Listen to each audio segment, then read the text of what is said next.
Welcome to Avenue M. My name is Haroon Mogul. And I'm Joey Taylor. We're two men on a journey of faith and meaning. In each episode, we sit down with a remarkable guest to unpack the moments that shape us, the struggles that build us, and the questions that intrigue us. This week, our guest is Peter Block. He's a thinker, a writer, and a champion of human freedom. Our conversation begins with mortality and stretches into belonging, purpose, and the unfinished work of being alive. Peter reflects on a life shaped by trust and loneliness, the people who believed in him before he even believed in himself. He talks about finding a calling through unexpected doors, the limits of legacy, and why he's not ready to be a mentor just yet. This is a conversation, too, about wounds and wonder, about the courage to say yes, and about how we co-produce the future, not alone, but together. When we reached out to Peter, we told him we'd be talking about death and dying. But before we could jump in, he wanted to know why that was the frame we chose for this conversation.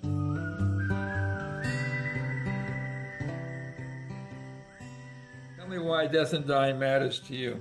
Oh, man. I wasn't expecting that we would start with the hardest possible question, but that's a good place to start. Well, it's interesting because if I had been born, I don't know, 20 or 30 years before when I was actually born, I don't know that I would actually be alive. I've had a lot of surgeries in my life. I've had a lot of medical problems. Some of those are, from a doctor's point of view, pretty straightforward. Go in there, do some surgery, fix it up, good as newish. Some of those are the kind of problems you need years of different kinds of doctors to solve and different kind of routines and treatments. Wow. And I've actually ended up in a point, maybe I shouldn't say ended up, that's the wrong word, but I've come to a place in my middle age where I'm actually pretty healthy, but it's weird from my point of view, if you start your, maybe not from my point of view, maybe from everyone else's point of view, if you start your life feeling like you're not doing very well. And so when you are doing well, you're always thinking about the fact that it didn't have to be this way. That's a beautiful statement. It didn't have to be this way.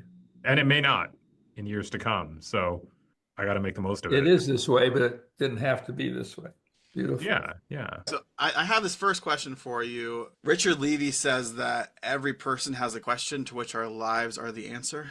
Mm-hmm. He also sometimes says that we're not going to know the question until after we're dead. But I just wondered, what do you think the question is that your life is the answer to? Have I done enough? I had the sense that I was born given an invoice. Now, I can give you 7 theories as to why I think that, none of which explain anything. And I always felt that something more was required of me. In the last 10 years, I've had the question for God, okay, you gave me this invoice that because I was given birth, something was called forth, something was needed, in a positive way.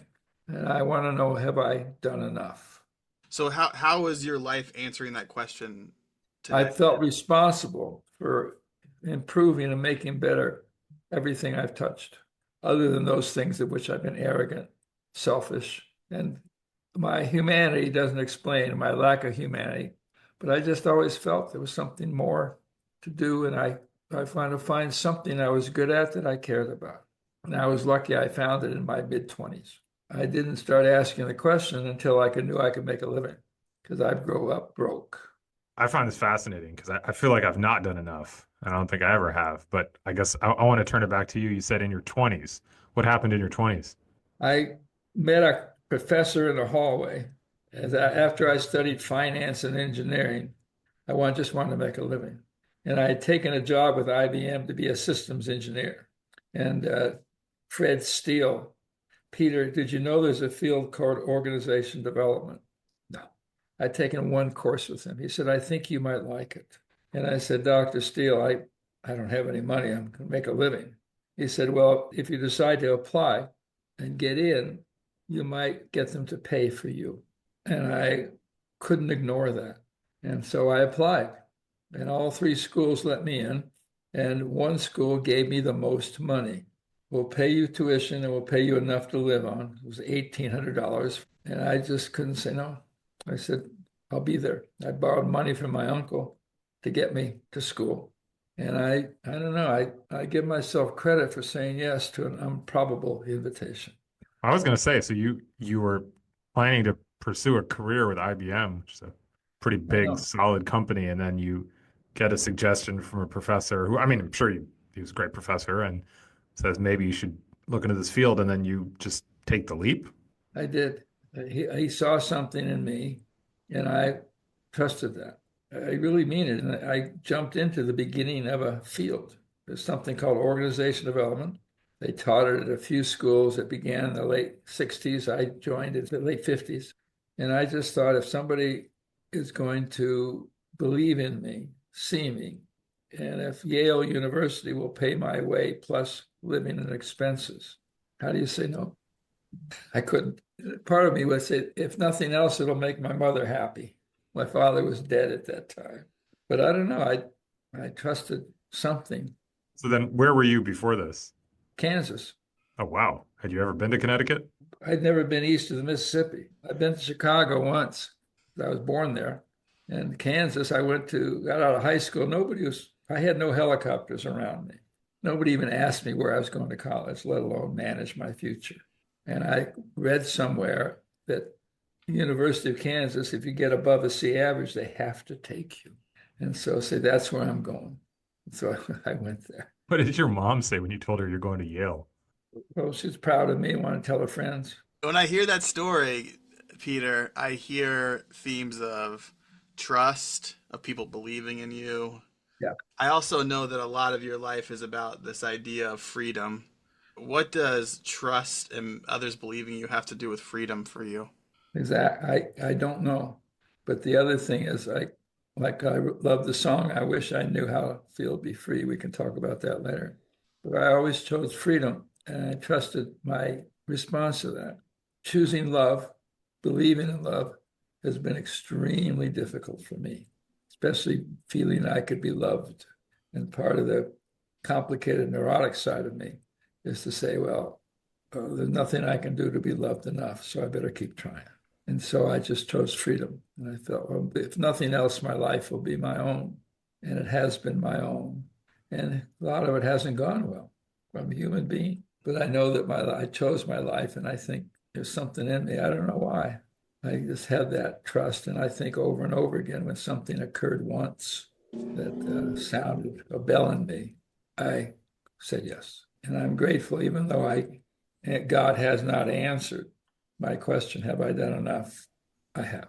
And every time I went into therapy during my life, when I suffered, and one theme was, Peter, why do you feel so responsible? It's from the nuance of interrupting everybody. Anytime any other person speaks, I have a tendency to own the comma or the period. Okay. I try, I work. It's hard. All right. But freedom just in myself, I've supported people's freedom. I grew up in the Second World War. The Holocaust was occurring when I was 5, 6 years old. Being a Jew was extremely difficult. And so there's something about freedom also was a cultural call to me. And I've been neurotically attached to it. The thing that I'm interested in is that when I called you to have this conversation, you said to me, Joey, don't treat me like a mentor. Don't treat me like a sage of some sort. And I know you're not super excited about the idea of passing the torch. Why is that so? Why are those frames so repulsive for you? It's more than, I'm not done. I don't even think I've started. And so to be a mentor renders me useful and obsolete, a wisdom figure. Come on. I'm not done. And passing the torch means that I'm no longer responsible. I'm no longer an agent of the future. It's time for me to turn it over to beautiful human beings like you. I'm not done. That's why I'm so cranky about it. And I'm trying not to use swear words. So that's one of my commitments for 2025 and 6 and 7. I'm happy to be your friend, but I don't know. People treat me, it's weird. Every age of your life has its own compelling, troublesome stage. 21, 30, 40, mid-career, 50. People are amazed. People talk all the time. I talked to this guy. He was over 80. Not a good feeling. Am I done? I got how old I am. It frightens me. I'm scared. But I don't know. That's why I'm so cranky about being a mentor. Be a friend. It's fascinating to me because one way to talk about that professor that you described in the opening story is exactly as a mentor. somebody who believes Yeah, in but he was a wake-up call. But yes, and I can give you 5 or 6 moments where I discovered somebody that wrote a book or gave a talk or showed up, and it called to me in the same way. And I ended up pursuing them. So Tim Galway wrote The Inner Game of Tennis. I read it. I wrote him a letter. I said, what you're saying has nothing to do with tennis. You no longer believe in teaching, you believe in learning. And he teaches tennis without one stroke instruction. And guess what? He called me back and I almost passed out. Barbara Townley said, Peter, Tim Galway's on the phone. And he said, hi, Peter, let's talk. And so I just, for the next 5 years, I got the first licensed, certified inner game of tennis instructor. So they were mentors. They're people that it changed my life. Peter Kestenbaum, David White, okay, Gestalt therapy, John McKnight, Walter Brueggemann. And once I heard them speak, whisper, I've been good at saying, okay, where are they? Who are they? And how do I find them with reciprocity? And maybe that's why the mentor. If you want to be mentor in both directions, I'm up for it, Joey. There's a guy named Edgar Kahn who's something about time bank. He said he doesn't believe in charity. He believes in reciprocity. And he believes that what we do is we co-produce the future with each other. That feels right to me. Oh, I like that. Co-production. Co-production, exactly. Yeah. Makes us both agents. I'm not done yet. And that's what I did with these people I've pursued. And I didn't with Jack Steele, but all the rest, I made sure that I gave them as much as I got.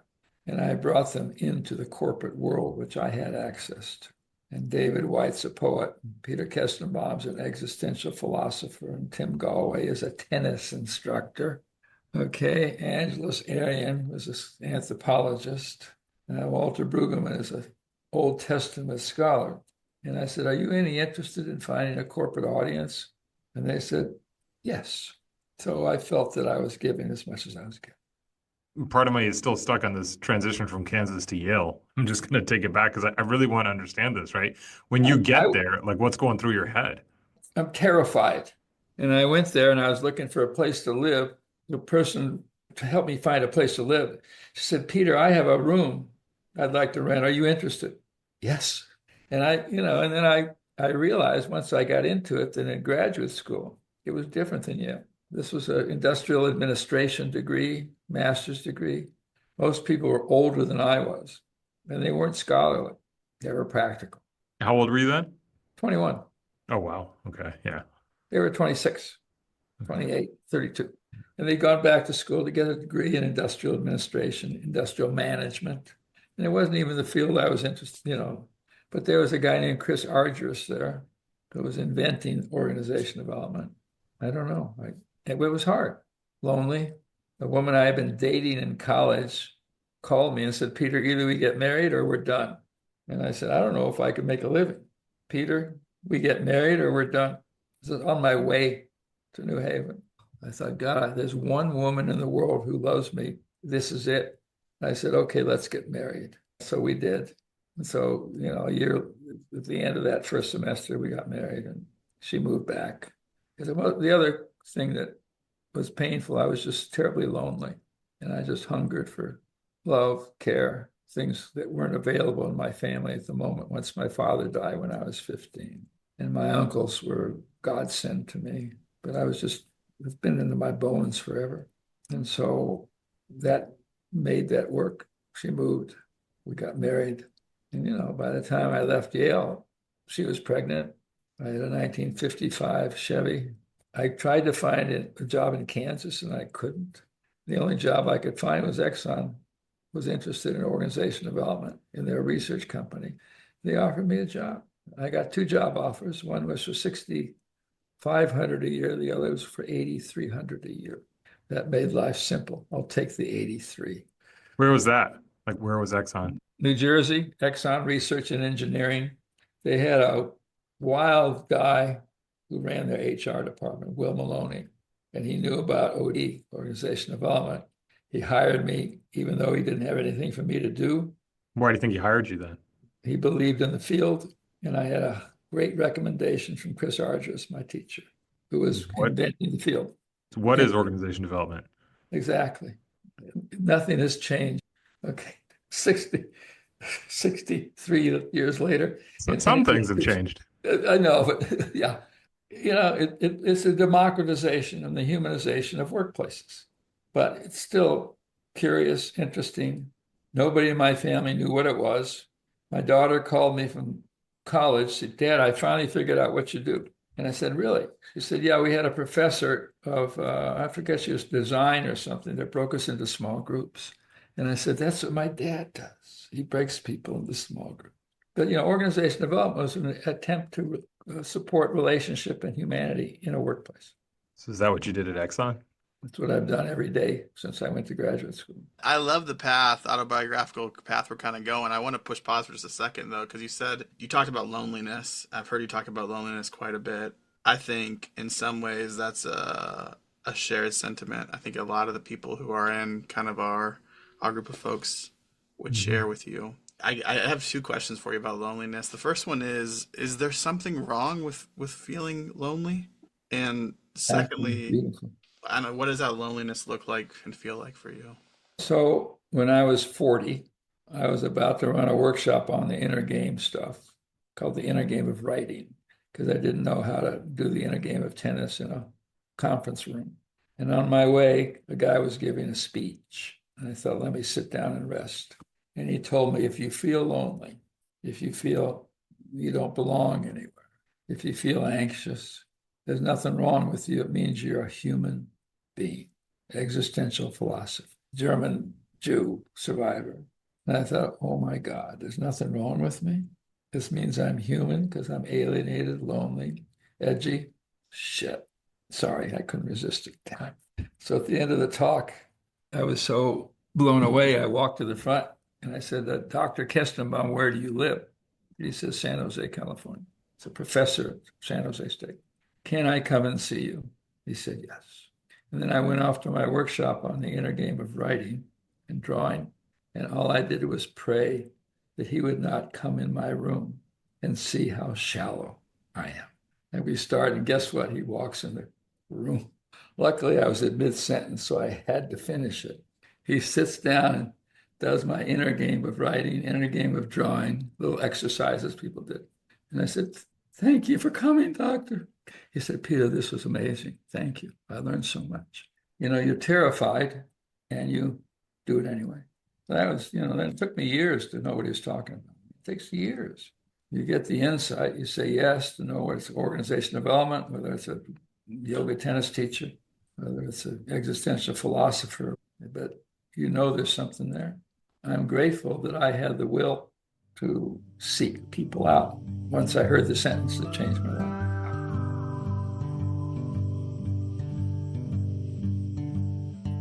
This episode is brought to you by Queen City Diwan. We build experiences, adventures, and retreats for travelers of all ages and backgrounds. We design journeys so you can take friends and family and make friends and family, because we believe who you travel with and who you become along the way matters just as much as where you go. This September, we'll be in Uzbekistan. In October, we're leading a remarkable pilgrimage across Saudi Arabia. And in January, we're offering a leadership retreat exclusively for college students, a journey across Andalusia, helping students connect with their heritage, discover their purpose, and realize their incredible potential. Visit queencitydiwan.com to find out how you can join an unforgettable adventure with me, your co-host, Haroon.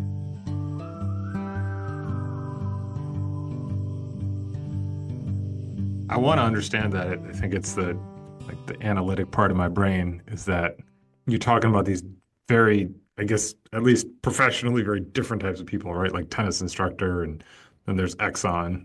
Ostensibly, those are not that similar. They do different things. What do you give to them, and what do you get from them? And I don't know, maybe I know there's a lot of types of people, but you ask yourself, what are you good at? And it takes a long time to answer that question. And I discovered that I could translate. I could take ideas from unusual places and bring them into practical moments. And I still, for all those years until I needed to make a living, I started a business in 1969. 26 years old, I left Exxon. And my partner and I, Tony, got a call from marketing firm, Hershey Rutman Druck on Madison Avenue, New York City. Okay. He's from Biwabic, Minnesota. I am from Kansas. Okay.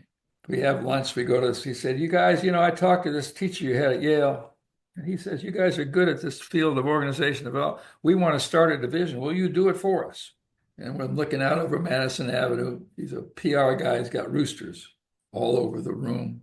And Tony said, well, let us think about it. So Tony and I walk out of there and we go back to the place we had lunch. And one of us said, he really thinks we can start a business of organization development. And arrogant, why would we do it for him? Suppose he's right. And so it was affirming. And so we went home and said, so I started 26 or 7 a year later.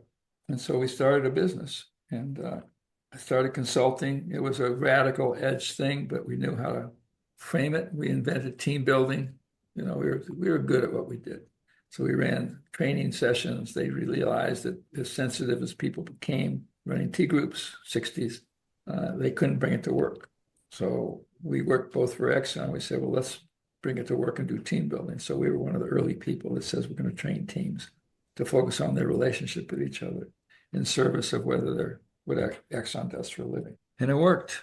And so that got me started. And after that, I was kind of on my own. I started to think, well, maybe my way of thinking was useful. And so when I found Fritz Perls, when I found Peter Kestenbaum or David White or Tim Galway, and it drew me, I thought, well, how do I bring this into the work world, my clients? And I thought, maybe I'll just bring them in and pay attention. And so I went to my clients and I said, this guy I'd like you to meet. Would you mind spending 3 days with Peter Kestenbaum? Who is he? Well, he's a philosopher of business is his field. And each of these people, I said, are you interested in working in the corporate world? Hell yes. And so I did. I brought Peter into ARA services, spent 3 days, asked my client contact how to go. He says, it went great, except he's too supportive. And he started working in business. He gave his future to his philosophy in business, and I supported him. I gave him access, and he was great. They loved, he spent the rest of his life. He quit being a university professor and became a business philosopher. Tim Galway, same thing. Tim said, what do you do? Oh, I consult. He said, really? I said, are you interested? He said, hell yes. So I brought him to Scott Paper, and they were doing a sales thing. I said, why don't you give Tim as your keynote speaker, and we'll design a sales conference for you on the inner game of selling. And he ran a tennis tournament, but he said his whole point was you're not there to compete. You're not there to win. You're there to listen to the part of yourself that realizes the future you want to inhabit. There's a tennis player in you need to discover by listening to the ball, listening to the racket, listening to your hand. And I will never give you an instruction. In a game of drawing, draw and see what's happening while you draw. So we did a tennis tournament, and he said, if you win, you're out. If you lose, you advance. Now, what's your choice? To win or to play the best tennis you know how to play? And the people who chose winning were out of the tournament. And the people who chose the experience of discovering what kind of tennis they could play lost, advanced. And in that structure of that tournament, he inverted the traditional thinking about what's the point. Now, all of this helped me deal with I was still just as lonely, but I found a place where I belonged. Going back to your question, Joey. Yeah, I would love to hear Haroon talk about this for a second, because there's a guy named Henry Nouwen I've not met him, but he's a big influence on me and my thinking. And he says that community only comes through a shared confession of brokenness. And he's talking for him, it's specifically about loneliness even. Yes. And beautiful. Say that again.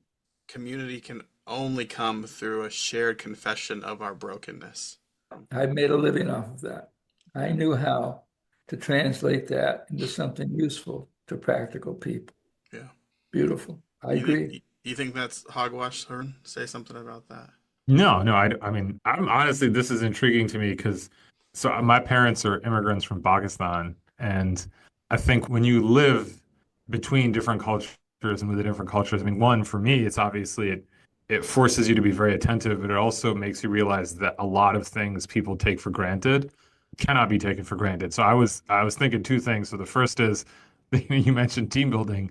I'll just say, because I don't want to get myself into any more trouble than I need to be in, a lot of people don't know how to work in teams.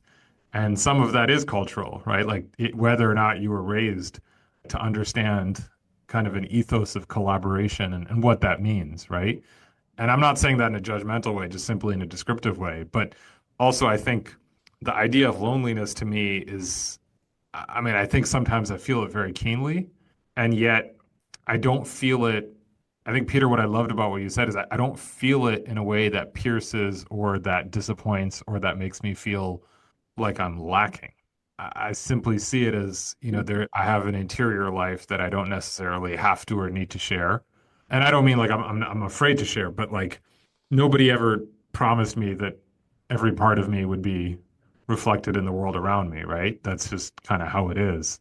But I feel that even as my life is really full, and I don't know if that's how a lot of people go through life. That I mean, you're describing a life, and I'd love to hear this, that is incredibly full. I mean, you're meeting all these fascinating people. You're changing how companies, institutions, people from all different walks of life think about themselves. I mean, even just helping people to work in teams has to do something for their sense of how they relate to other people.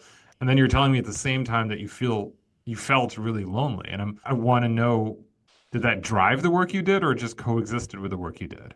I think because of my isolation and loneliness, team building was enormously appealing to me. I found a connection to the work, and the work has always been, even with all the mistakes I've made, failures, it's been enormously rewarding because I found a way to work on my own woundedness in a way that was useful to the world. And every therapist is working on is driven to therapy or healing or minister or isolation or whatever you guys do. Our own woundedness is the source of what we do. And I think that's just the way it is. And I've tried to understand it's not necessarily neurotic. Peter taught me the difference between existential guilt and neurotic guilt. And he said neurotic guilt is when you think you feel guilty because you haven't pleased others. Existential guilt is when you feel guilty because you haven't listened to yourself. And I found that extremely useful. And when you're talking about, you've always listened also to yourself. But the culture is so designed for competition. It's designed for a militaristic culture. And your family may have come from something quite different. But the American instinct is towards competition. That's never more visible than in this moment. We're having a moment where we think cooperation is a problem to be solved. And so I think this is true. Work has given me the gift of knowing that what I did mattered. And that has assuaged a lot of the neurotic guilt. Now, when it comes to personal lives, women, family, neurotic guilt is my cup of tea. Someday I hope I please them enough, but I don't see it. And that's just me. So I think what you say is very powerful. Both are true. And I've been lucky in my career to find the two of you. And mostly my work has been to make accessible people being vulnerable with each other. It's all I do. It's all I ever did. That was team building, sensitivity training, 6 conversations, 10 books, was trying to honor the vulnerability we have and see that as a way of being together. So I only ask people to be vulnerable. I'm not interested in what's working. I'm not interested in your story. You can explain your life any way you want, and it's all fiction, useful fiction. I was a wandering Jew was my story for the first 60 years of my life. And you want evidence, how many weeks do you have? And it was just a story. And our work is to help people reconstruct a story that's more useful in this moment. I want to hear this story of the first time you heard that Nina Simone song in 1968. Tell me the story. Well, it was extremely hopeful. The mid and early 60s were extremely liberating. And it woke me up. I was in my 20s. Music, the place, I couldn't believe it. And then I was working with a Soundview Throgs Deck Community Mental Hospital, consulting with them once a month. King died, was killed. And the next day I went to work with them, and they were mostly African Americans, and we sat in silence. I didn't know what I had to say. And that night, Dick Walton, a friend of ours, was in town, and we'd scheduled to go to I think it was the Village Vanguard in New York City. I was living in New Jersey. So we go there, and The World is Stunned, and Nina Simone was and we sat there, and there was only 20 people in the room because most people weren't going anywhere because of King's death. And she sang, I wish I knew how it feel to be free. I wish I could fly like a bird in the sky. And she sang it for 20 minutes. She read on and on and on. And I don't know, something in me just was overwhelmed by her naming through that song what I had been seeking, longing for, escaping from, all true. And I just walked out of that room with that song became my anthem. I wish you could know what it meant to be me. I wish I could break all these chains binding me. I wish I could fly like a bird in the sky. All the things I have to say. And it just crystallized something in that song, and that black singer singing as an anthem to King's assassination. That song has meant the world to me. I decided to play it on the piano, and I never taken a lesson. And every night when my kids went to bed, I had songs of the 60s in front of me. And I go, okay, that's middle C, and I put down C on the keys. That's D. Okay, C is 1, 3, 5, starting at C. C, D, E, F, G, A, B. And I night by night, I learned every chord in that song. I didn't know what chords were. I didn't know what C was. I didn't know what A flat was or A minor. And for 6 months, I memorized that so I can sit down now and play I Wish I Knew How It'd Feel to Be Free without looking at music. And after that, it was an anthem for the moment. And then became my life. There's something you said there. It really, I'd say it struck a chord, but I don't know what a chord is. I don't know what any of those things are. But I like music. I don't know if music likes me. But there's this line by Rumi, the wound is where the light enters you. And you said something there about how the wound, I don't know if it's fair to say, drove the work that you did or pushed you in the direction it did. And I'm wondering, and this is actually, Peter and Joey, this is for both of you, is that what causes us to transcend ourselves and be better than we might be? Is it the wound? Is it the place where we fall short? The answer is yes. It doesn't call us, but it does call us. It invites us. The answer is yes. Now, Joey, what's the wound? I think that's true. I definitely think the wound has the capacity to connect us to something greater. I think that's certainly true. For me, at least, when I'm aware of my own mortality, precarity, call it what you want, that presents the opportunity for me to relate to others with compassion, with grace, even with a level of need. Maybe that's the mutuality that you're talking about, Peter. So I think that is true. I think the larger transcendent piece, sometimes that's harder for me to kind of make that switch to. But the mutuality piece, I think, is definitely there through the wound. I think we each have our own frame, but the wound is central. And accepting the wound is central. And it is an invitation. It's not all there is, that I have to, at some point, confront myself with my gifts. Deficiencies are easy because they don't demand anything of me. Here's your problem, Peter. I know. You need to work on it, Peter. I know I do.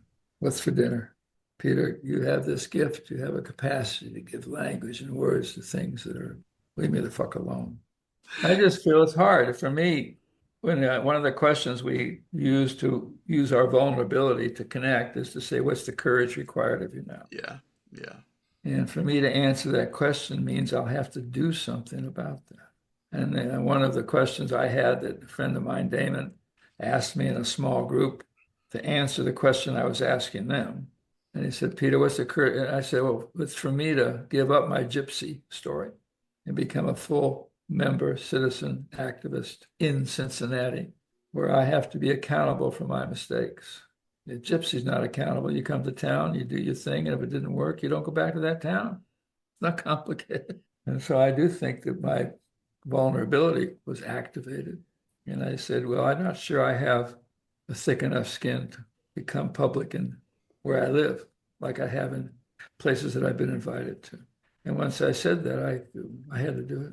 So I allowed and started giving talks and stuff in Cincinnati. How long have you been here, by the way? 25 years. What brought you here first? Kathy, I fell in love. Took a long time to make up my mind. I decided I just didn't want to live without her. Complicated. ridiculous, foolish as it was, brutal. Are you talking about Cincinnati or something else? Me and Kathy. You and Kathy. No, Cincinnati's fine. Cincinnati's fine. But that brought me here, and I thought that's why I was here. And as I here 3 or 4 years, I realized that my gypsy story, I don't belong anywhere, was a lie. I have somebody who I would call my mentor, and at the beginning of Lent, he said that he's been doing this gratitude practice. But the gratitude practice is kind of turned on its head. So instead of it being something that he is grateful for, every single day he writes about somebody who is grateful for him. And I tried to do this, and it's been incredibly like emotional, like emotive for me. And I think that's the being confronted with your own value, your own giftedness, people believing you. That's the thread that I'm really picking up from what we're talking about here. Yeah, and it feels a little self-congratulatory at first, which there's some maybe a little bit of shame in, but after you get into the flow of it, it does really open you up, because there are people who are deeply grateful for each of us. Yeah. That's brutal. Yeah. And I think what I learned from Peter Kestenbaum, he wrote a book called The Vitality of Death. And he said, if we didn't know we were going to die, our life would mean nothing. And I think the brutality of you doing that practice, Joy. So what are people grateful to me about? And don't be distracted about arrogance, but say, wow, what's the burden that puts on me to live into my future? Suppose that's a better description of you than all the things you're grateful for. Yeah. I'm not interested whether you won the lottery. I'm interested in you being the lottery. Wow, let me out of here. And I think that's what you're flirting with. And I think death gives me an urgency. Pay attention to that. And that's why I think it's a wonderful gift. And I've been a part of my life. My father, I got called home from school when I was 14 or 15. I didn't know why I would have to go home. And my mother walked into the room and said, your father died last night. And he was living in another city, and changed everything. I still haven't recovered from that moment. All the source of love and care for me that I knew went with him. And so I think death is a gift. And I have been with people who are dying, and the older you get, the more people there are. And I remember talking to Neil, and he was in the hospital. And we talk a couple times a week. He'd been a longtime friend of mine for years. I said, Neil, it sounds to me like you're done. He said, yes, I am, Peter. And I said, I have a feeling that you won't last through tomorrow. He said, I don't think I will either. And I said, Neil, what a great friend you are. Thank you very much. What a pleasure it is to be with you at this moment. Thank you for the gift of talking to me. And he said, well, you're welcome, Peter. You've been a great friend also. Good night. And I thought, what a beautiful moment that was to say goodbye to Neil and not get caught up in the tragedy of his death, the beauty of his death. I don't know. It gives me a comfort. I don't see it as a problem to be solved. And I think you're talking about death and dying is a welcome inquiry of what it means to be alive. And Peter always said, when your friends die, life comes to an end, but yours doesn't. And when I asked Peter, who was 95 this year, Kestenbaum, my philosopher friend, I did a video with him about his dying because he wrote a book, The Vitality of Death. And I said, what the hell, Peter? You've been welcoming death all your life, and now you're 95 years old. And he said, I am experience. He said, my birth and my death mean nothing to me.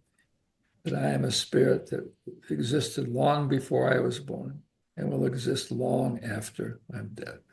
What do you do with that? What a gift. And so it's a wonderful domain, but it has to do with living. I also once heard that the gods in Greece live forever. They're immortal, right?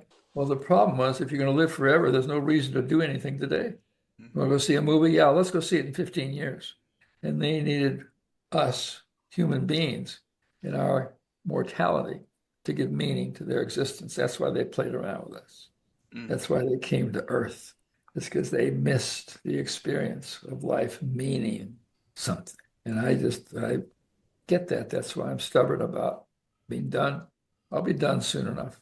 And it's painful. The painful is the loss of those who are gone. And then so be it.